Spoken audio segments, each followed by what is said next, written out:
Chicka brown cow. Welcome back, listeners, to another episode of the Wisco Weekly podcast. I am on site here in Las Vegas at the NADA Convention Center as an impromptu interview. Jeff Wahl from JWNA Group has joined me, and we're going to be discussing the human element, human capital for dealerships. So, Jeff, thanks for the impromptu stopping and saying hello. Hey, thanks for calling me over. Yeah. So tell me a little bit about some of the things that you do with regards to dealerships and helping them with finding the appropriate staff.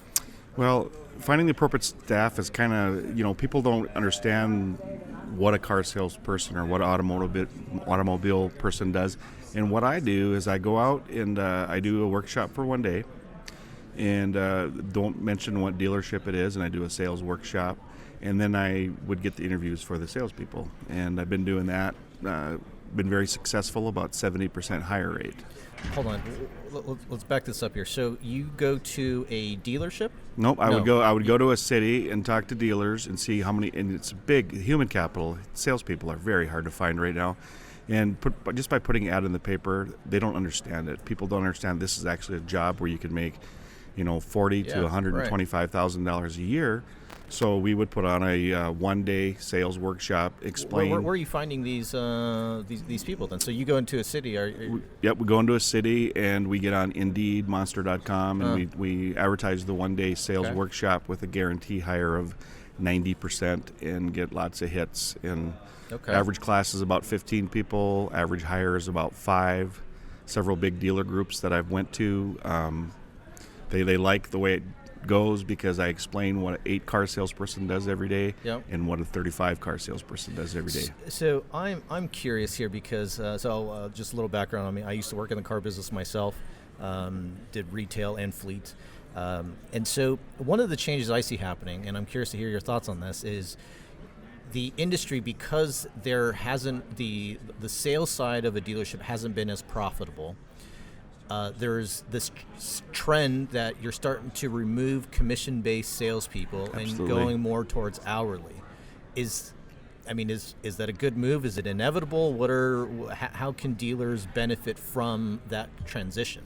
Well, you can do the hourly thing. You kind of get what you pay for. But if you have levels of success for each salesperson as they get to be, 8, 10, 15, 20, and you have levels of success, so those people that are performing are actually getting income. Mm-hmm. I found to be the magic number is between $200 and $300 per car, and then up the levels at about 11, 12, and then with a big payout at over 20. And setting the bar up there at 20, it seems like when you do that and you give a $1,000 bonus when they hit 20 and you're paying them between $200 and $300 per car, it's been working out pretty good. Today's salespeople, they want to work for one price stores. They don't want to go through all that. They want to be a salesperson. And when you're saying these salespeople, I presume we're talking about millennials. That's exactly right. Today's salesperson, they're very skeptical on the negotiating part of it. Right. But you can actually, if you were saying it's, hey, we're going to pay $200 for this car, $300 for these trucks.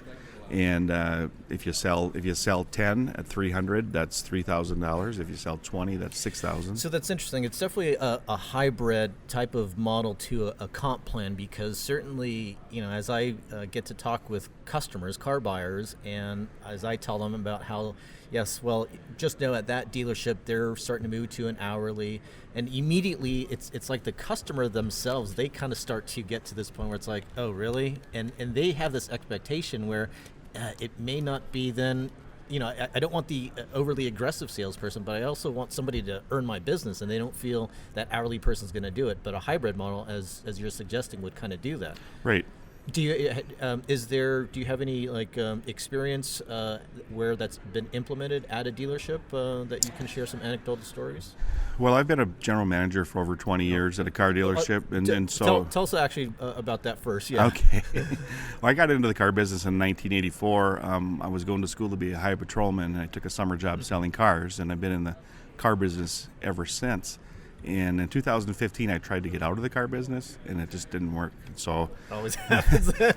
I just like being around people. But every time I go to a dealership and do consulting, it's either salespeople or technicians. They're having trouble finding them. It's not the old way to go out and find them, like put an ad in the paper and we'll pay you up to $70,000 and all this stuff, because these younger people don't understand that. But when you say you have a complete sales process, training process, and let them know that it's not commission, it's for what they do, because they have that scratch in their head thinking, how do they figure these commissions? How am I getting paid? But if it's a flat, I like that magic number of $300, because just think of it, if they sell 10 vehicles and you got a good gross, you're paying them $3,000. That's kind of a magic number for just the people starting out. But when we do these classes, we show people that it's all about results. What you're doing every single day. When you walk into work, are you doing the things that you need to do? Are you calling the people? Are you answering your emails? Are you touching 16 people a day every single day, which equals up to be about 395 people a month? Those are what 25 cars a month salespeople do. Those 8-car people, they talk to 52 people a month, and you do the math, and they're selling 7-8 cars, and they're wondering, what am I doing wrong? Why is this guy selling the cars and I'm not? Because they're doing the daily activities. These younger people will do that when it's laid out for them, like a sales process. Every time I go to a dealership, like I said, it's always a struggle to say, can you get us some salespeople? We need some salespeople. Well, you just can't snap your fingers and get them until you explain to people what that position actually is, and they get highly interested. We've hired bankers, we've hired insurance salespeople, and they understand it more so than what they've heard in the past. You're just a used car salesman and blah blah blah. But selling new cars and used cars, when it's explained in that one-day seminar, they're all excited for an interview and they get hired. And do you feel then that with all the interviews that you're doing now, in the face of the history of the car business being a not so trustworthy business, but again, millennials, they haven't always been exposed to that. They're a little bit more favorable. So is there perception? What is their perception initially going into these things, as you tell them? Well, their perception is I've heard about, my friend got in the car business, he only lasted a couple of months and they booted him out and this and that. So we explained that, it's so easy to fail by not following any processes. So if you got a map in front of you and you do it every day, just like if you worked at a Burger King, they all have a process of what they do, how they greet the customer, how they take care of everything. And it's laid out, and they don't seem to have a bad experience, although we have had bad experiences with that. But with proper processes and training, salespeople will do very well. And the way my company works is I don't charge dealers anything when I come to town. I pay for everything. I do the workshop. What the dealer does to me is they pay me when they're hired. Like a placement. Yeah, a placement of $500 the first day or two, and then after 6 months another $500. Then after 1 year, another $1,000. So each salesperson is worth roughly around $1,000. Are you so after that initial hire then, because let's say specifically according to this your pay plan essentially, you're incentivized to make sure that salesperson stays. Are there steps then that you're still providing education to that salesperson? Absolutely. It's another thing. If they have their own process, they tell me what their process is, and I train their process. And I'm constantly calling the salespeople to see how it's going, so I can get an outside view, so I can report back to the general manager. Okay. General sales manager, say, John is having troubles with this, or he's having troubles with the huddle, or he's having troubles with people are he's not getting the support from management, because a lot of these dealerships now, and I do a lot of business in Minneapolis and Fargo and whatnot, these guys are busy. I mean, they're praising cars, they're getting things, they don't have time for the training and the follow-up. So when they hire somebody, they say, good luck, son, and it kind of goes on, and they kind of work with them a little bit, and then if they don't take off, they replace them. So it's kind of like a 6-month process. They're kind of in that stage, and when they're new and they get that support, they are successful. So if they're not successful, I don't get paid. So I make sure that we, as our group, we call and we see how they're doing. We go over some role playing and things like that, and what are you having trouble with? And usually what people are having trouble with is building relationships. I've interviewed, I don't know how many salespeople I've interviewed, successful salespeople, and I say, how do you do it? And it always boils down to, well, we have a relationship. I don't try to sell anybody anything. Right. And like you said, this commission thing, don't dwell on it too much, but let your customer know, or your guest know that, hey, we're not a commission-based sales. My job is to find you a vehicle that fits your needs, and I'll spend as much time as it possibly takes. I'll give you as much information that you need to think about it, or whatever you want to do.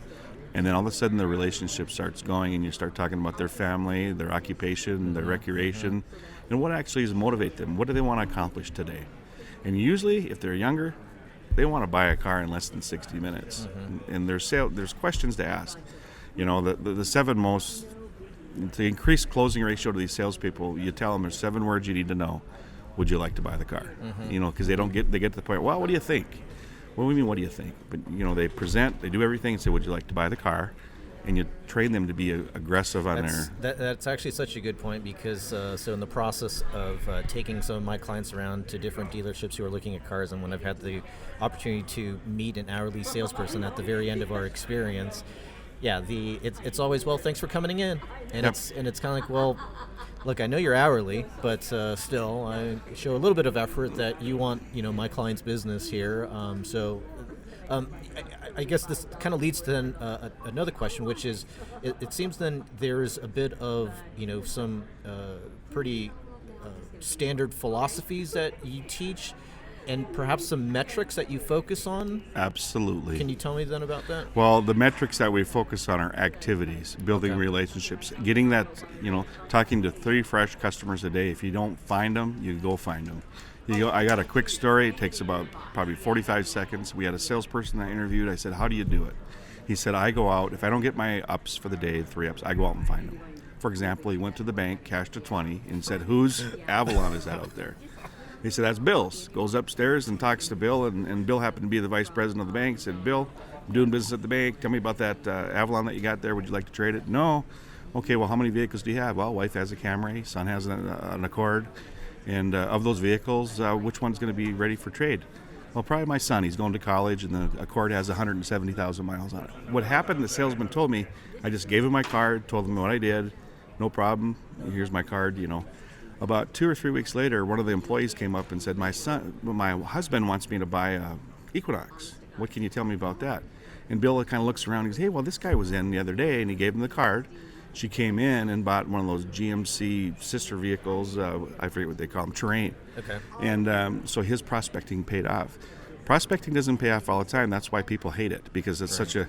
But all it is going out and tell people who you are, what you do, and where you work. And if you're constantly doing that every day and getting those 16 contacts, sending the emails, you know, calling people back, asking them what their preferred method of contact is and what time would you like to be called, it really works, because you put it all in your CRM or whatever, however you keep track of your customers, and it's activities. And then if it's done every day, you're selling 30, 25 cars a month.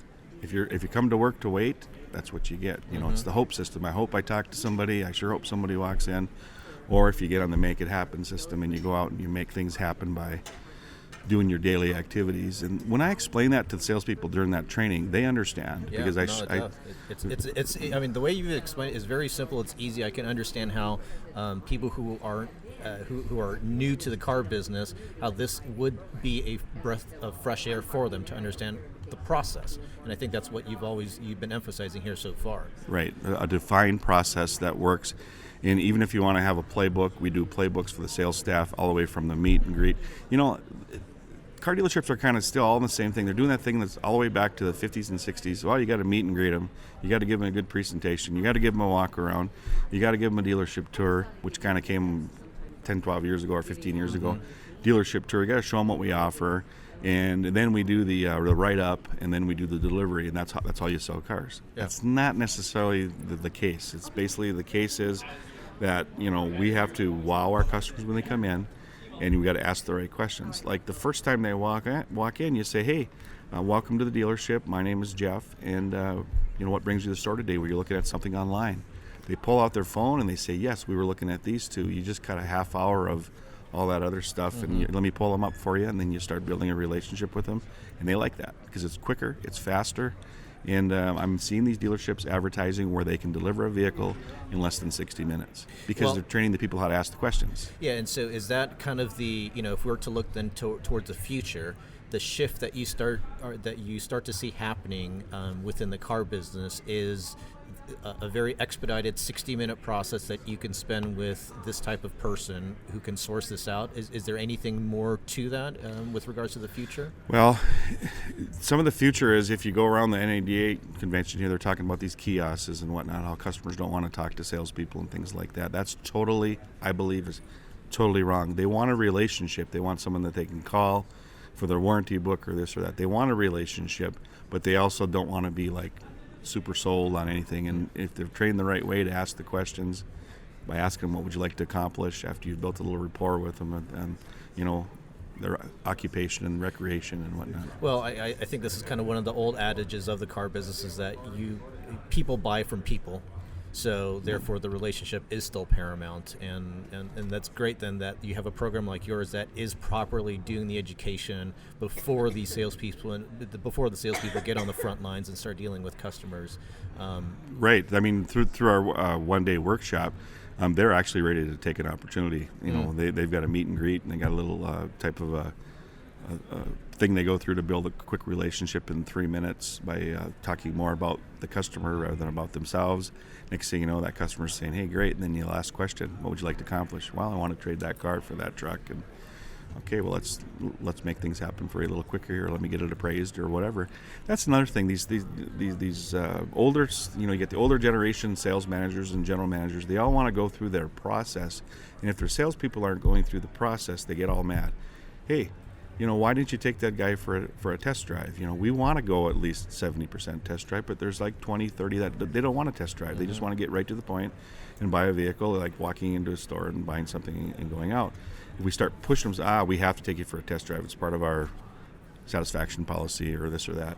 There's a time for that test drive, finally. I mean, like you're looking at shoes, you're looking at all the prices first, then you're going to probably try them on if the prices are in what you want to pay. Well, it's certainly, again, refreshing because on one hand, this does hopefully start to have your sales managers, your GSMs and GMs reevaluate perhaps their processes. Because as you said, not everybody needs to go through, not all customers have to go through A to Z type of process that's been in place for so long. Right, you said it exactly. It's all about how that person is. If you try to be the same personality to sell everybody, I mean, you're only going to sell so many. If you happen to be an expressive, nice person, you're going to sell a certain amount of people. But if you're dealing with a driver, they want to be treated different. You're dealing with a certain type of personality. You got to steer them differently. But these sales managers and managers are kind of going through their little checklist. How come you didn't do this? How come you didn't do that? Well, the thing about it, if you do what these younger people that are buying vehicles, they want to do it quicker. I mean, they'd like to go in and push a kiosk and get their vehicle and have it come around front, but they also want to have a quick relationship, and they don't want to be pushed into a process. Yeah. And I'm kind of contradicting myself, but it's just like there's like the process goes either this way, or this way, and you got to determine which way you're going to go with the customer. And if it's like, the quicker version, bring the vehicle up front, trade before they even. But you're effectuating the, this new sales force that's coming in because exactly. Again, I think that's one of the issues that I've experienced firsthand is that you have just these wave of new salespeople coming in that just don't know exactly what they're supposed to do because either when they're initially brought in, they're just talking product, or it's order taker, which. I know that probably makes a lot of GMs cringe, but it's almost like a compromise they have to make in order to solve their balance sheet. Yeah, well, talking product is great as long as you're talking the products that hit on that customer's hot buttons. Yeah. I mean, these salespeople that want to give a 12-position walk around and talk about the horsepower and the power and the comfort and the gas mileage, I mean, they're contradicting themselves, when they go around. If they find out that it's an economy-type customer, and that's an old adage, and you got but the thing about it is it's different. It's changing out there, and we have to change with it. They want to buy.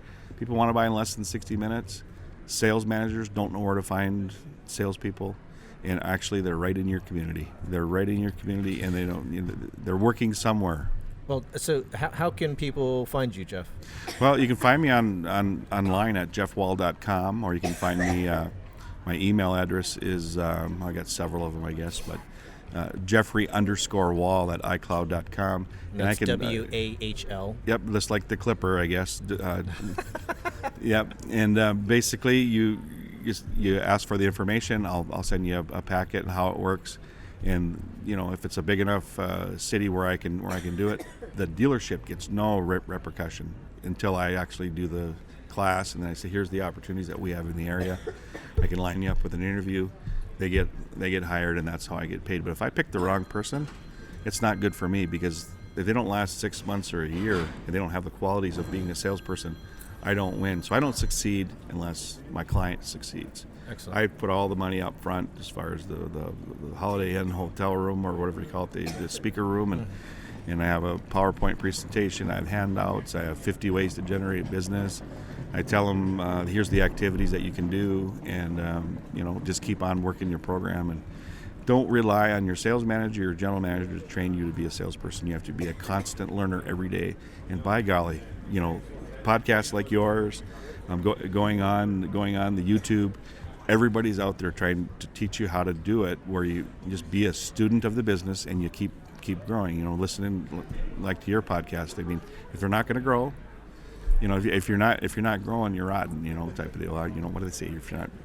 If you think you're ripe, you're rotten, or whatever you want to call it. Because we never stop. We never stop. I'm, 32 years in the business, and I'm here learning for the next 3 days of how I can better my dealers as far as what's going on. Plus, you have the blood, sweat, and tears of the actual business, and the fact that you're still able to assess and do something about the change is admirable, because most people would just rather learn about it and say, oh, okay, that's interesting. I'll wait till that happens, and then I'll do something. Well, if we don't change, we keep getting what we've always gotten, and those what we've always gotten are going away. As far as the easy, come in and do it and haggle on the price and all that stuff. But I do find one thing. People want to work for one-price dealerships. These younger people, they want to work for one price because they want to get rid of that negotiation. If you can explain to them a little bit how you price your cars, because I think every dealer here that's here, they price their cars kind of a one-price deal. If there's 15 Cruzes out there and they're all priced at 11.2 to 11.9, that's where you got to price your car. You can't look for a fish anymore. Let's price it up to the first 30 days and see what we get. That's another issue that we do discuss a little bit as far as pricing cars in the market, explaining how the dealer operates when you're with your customer, to build not only yourself up, but build your dealership up so they feel comfortable with the process, they feel comfortable with the dealership, and most of all, they feel comfortable with you as a salesperson, and then they buy, because people buy from people they like, trust, and then they start to believe them. When they like and trust them, they're going to believe them based on what they're saying. Excellent. Well, Jeff, thanks for sitting down with me and chatting about this. Right, I do want to wrap out with you probably at another time, because the technician side, I think, is a whole nother episode that I'd like to dive into. And then certainly as kind of a bigger industry trend, the whole one price, because there have been successes and failures with that system. But I would like to hear more of your thoughts if that is going to, again, be what the future holds. So technicians are a whole other thing, and we have a program for that too. We do fixed operations, and we can raise you in 6 months about 0.8. We can raise your gross about 20%, and we can get your customer satisfaction up. That's kind of one of our main veins of service. I mean, from being a general manager, most general managers come up from the sales end. Most dealers come up from the sales end. So they don't really know. They know, but when it isn't working, as far as what do we do? Do we hire somebody out to do this? Basically, you need to hire someone out to show you what numbers to be looking for and how to raise those numbers, like the hours per hour. That's another talk, and we'll be back next week. Excellent. Well, Jeff, thank you very much. Listeners, thank you very much for tuning in to another episode of the Wisco Weekly podcast. Again, you can find Jeff at jeffreywall.com. Jeffrey_Wall.com or jeffwall.com. My son's kind of working on I'm having some troubles with my website. But I'm on Facebook at Jeff Wahl and Associates. Jeff Wahl and Associates, JW and A, Okay, great. Well, listeners, thank you very much for tuning in. Stay tuned for another episode of the Wisco Weekly podcast. Of course, you could always follow along on Facebook and Twitter, Wisco Weekly Pod. Rate, review, and subscribe. And cheers, nastravi lachaim kipish salud to the customer experience. Thanks, Dennis.